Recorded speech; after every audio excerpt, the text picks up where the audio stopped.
Good morning, friends. And this week we have been looking at some of the great stories of Jesus. Yesterday we looked at his story found in Mark's Gospel chapter 4 or Matthew chapter 13, the story of the four soils, the varying ways we receive Jesus Christ and his word into our lives. I want to pick up on that for just a moment by noting in that same chapter of Mark chapter 4 that Jesus gives a very foundational principle of living and discipleship in this statement: to him who has will more be given, and to him who has not, even what he has will be taken away. I think I learned that truth very powerfully when I was a freshman here in Springfield in college, and I wanted to join a singing group, but alas, I don't have an ability to hold a part.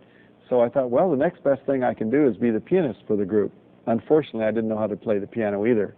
But I thought, I'm a smart 17-year-old college freshman. I can learn to play the piano in one semester. So I signed up for a beginning piano course.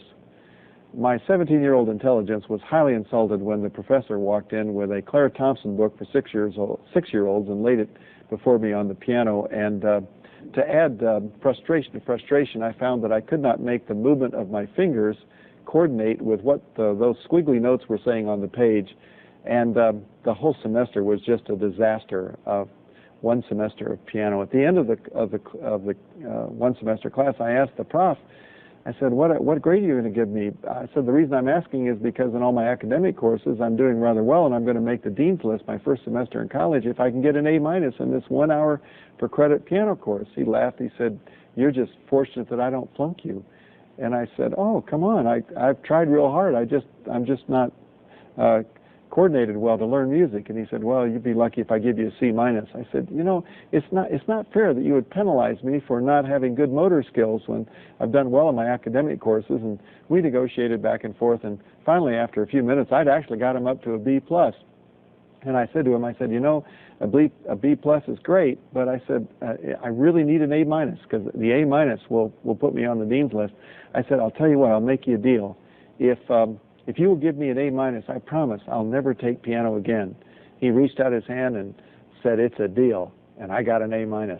Well, the little I learned in piano that day or that semester has long ago since left me, and I don't know where any of the keys are on the piano today, except maybe I can find middle C. Jesus says that's true of life of discipleship.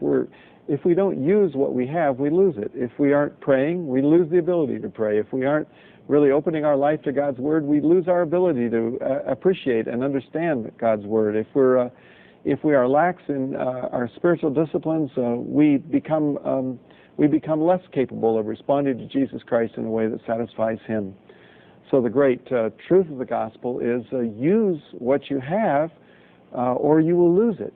And that principle, of course, applies to everything we do in life. Use it or lose it.